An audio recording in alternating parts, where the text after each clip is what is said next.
Olá, nesse momento eu gostaria de compartilhar uma parábola muito interessante que eu acho que é a parábola do credor incompassivo. E essa parábola foi dita por Jesus de uma conversa, de certas lições que Jesus queria ensinar. E nesse momento estava surgindo alguns rumores de quantas vezes uma pessoa deveria perdoar o seu irmão. Então chega Pedro e fala, Senhor, quantas vezes eu devo perdoar o meu irmão? Até 7? Ele não diga até 7, mas 70 vezes 7. Então agora Jesus lhe propõe uma parábola. Certo rei resolveu prestar conta com seus servos, e dentre eles achou um homem que tinha uma dívida de 10.000 talentos. E este homem, não tendo com que pagar, o rei ordenou que fosse mandado vender ele, seus filhos, sua esposa e tudo quanto possuía para pagar aquela dívida. Então aquele homem, vendo a sua sentença, agora então clama diante do rei, pede por misericórdia, e ele então clama diante do rei. O rei então agora, movido-se de íntima compaixão, falou, olha, tá bom, eu te perdoo toda a sua dívida. Ele então sai perdoado da presença do rei.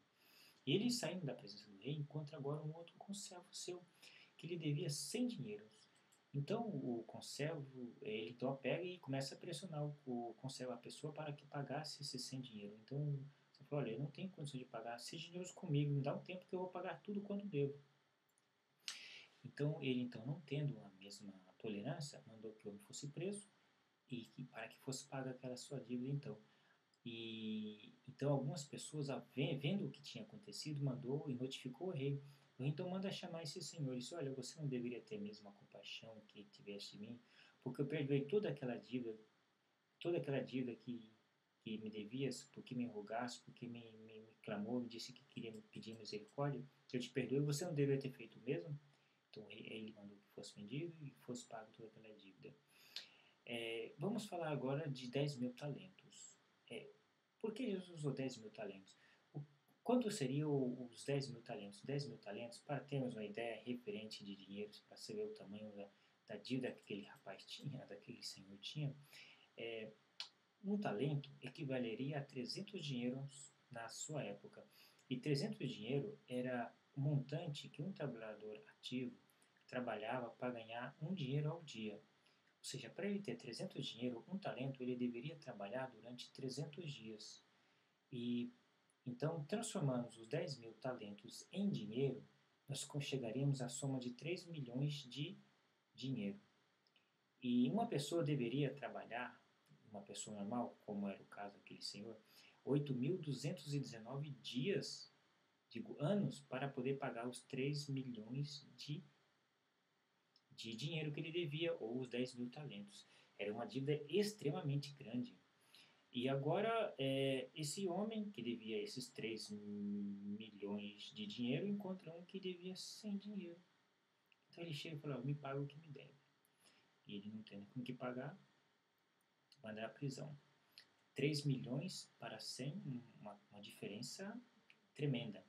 Mas agora vamos converter para os nossos dias. Bom, no Brasil, segundo uma lei que foi aprovada no Rio Grande do Sul, existe 3 bases salarial ali.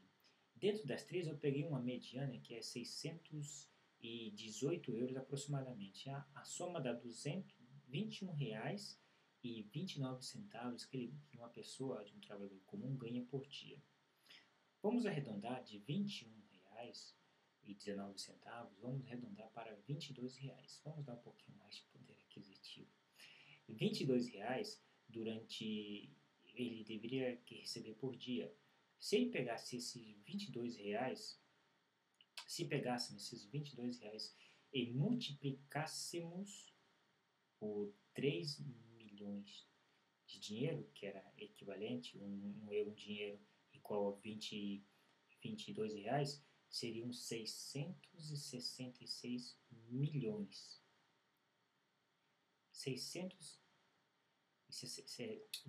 66 milhões. Agora eu pergunto, uma pessoa, um aposentado que ganha um salário mínimo, tem a condição de pagar 66 milhões de reais? Eu acho um pouco difícil. A pessoa é relativamente normal e com o seu poder de um salário mínimo de R$ 650, por dizer, para pagar uma dívida de 66 milhões de reais. E se ele não gastasse nem um centavo durante 8.219 dias, ele pagaria essa dívida. Mas agora eu te pergunto, quem vive 8.219 dias? Impossível aquele homem pagar aquela dívida. Então nós sabemos já a quantidade de dinheiro que o homem devia e a que ele tinha por cobrar, que era sem dinheiro. Por que Jesus fez um contraste tão grande? Porque quando nós pecamos, nós temos por direito, nós contraímos uma dívida com Deus. E essa dívida que contraímos com Deus é a nossa perdição, é a nossa condenação eterna, a nossa morte eterna. Não é simplesmente a morte física, é a morte eterna. E quando nós contraímos o pecado, nós contraímos essa dívida diante de Deus. E então nós estamos devendo a Deus uma coisa que nós não temos a condição de pagar.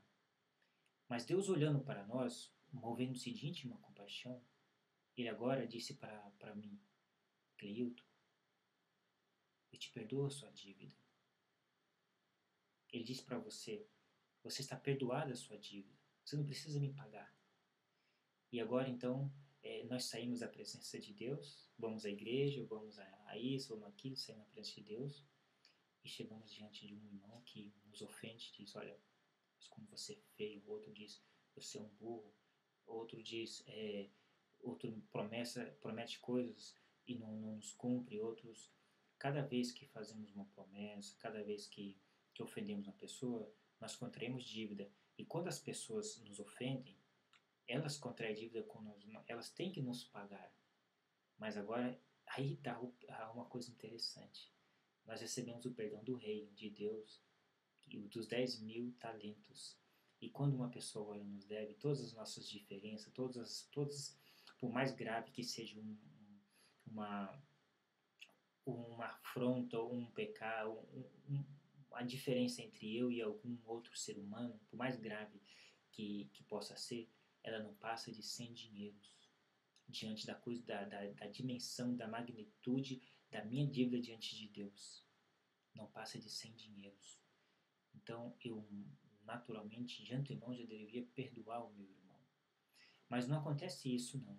Quando alguém nos ofende, quando alguém nos maltrata, quando alguém nos mente, quando alguém nos trai, quando alguém faz algo que achamos que fere nosso orgulho, que fere nossos sentimentos, que nos fere de maneira geral, o que fazemos?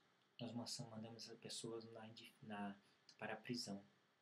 Nós ignoramos as pessoas. Nós lançamos na ignorância.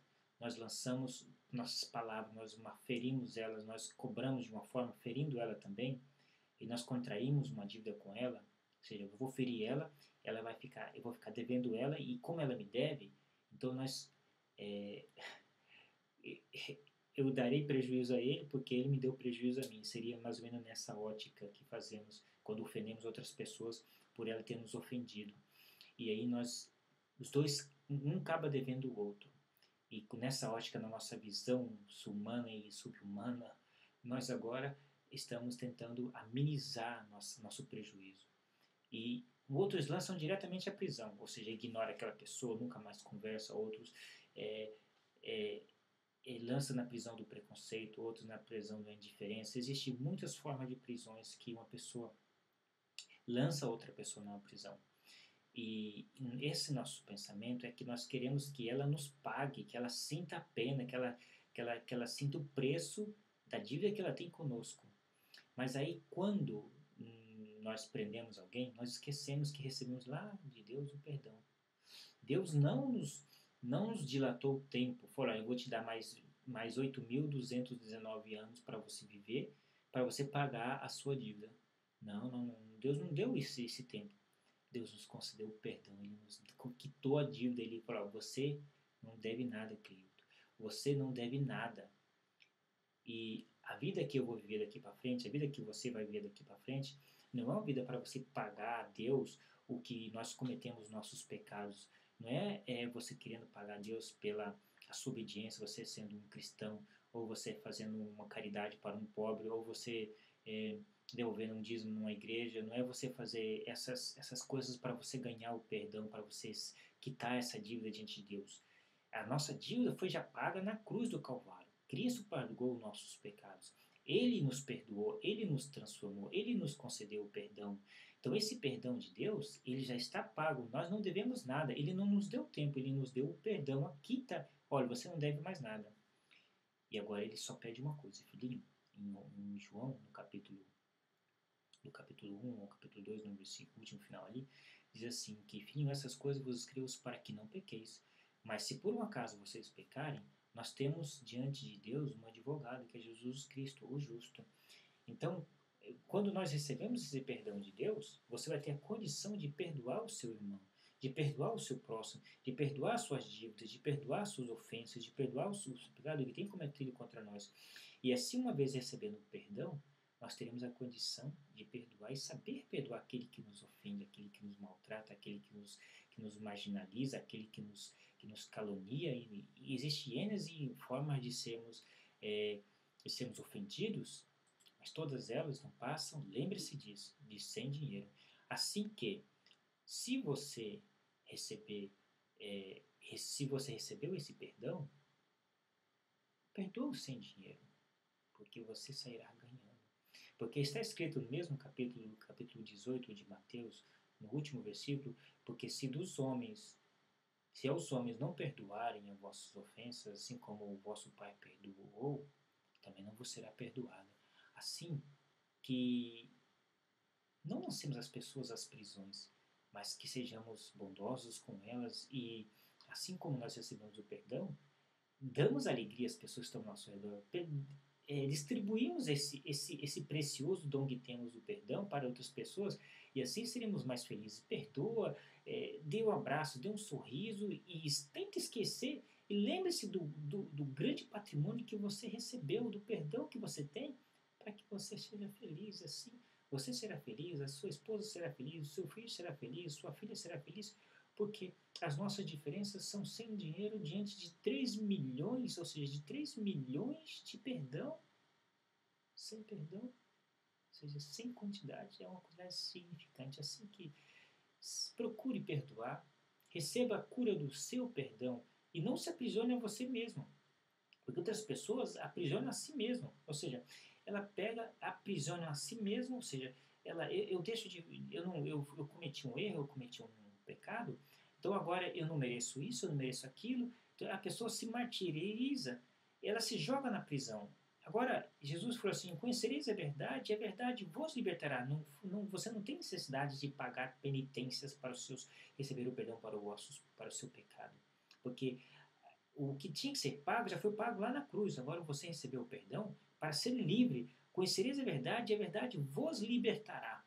Assim, seja livre, seja de Deus, seja um filho, um súdito com o perdão em mãos, com a carta. Olha, eu tenho meu salvo-conduto pago lá na cruz. Agora eu não preciso fazer nada para ser pago, para pagar a minha salvação, porque já está pago. Agora eu não vou contrair novas dívidas, porque eu não devo nada, eu não quero contrair novas dívidas para não ter, entende?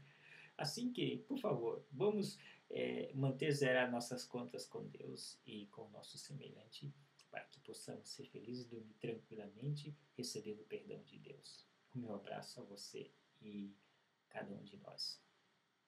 Até a próxima.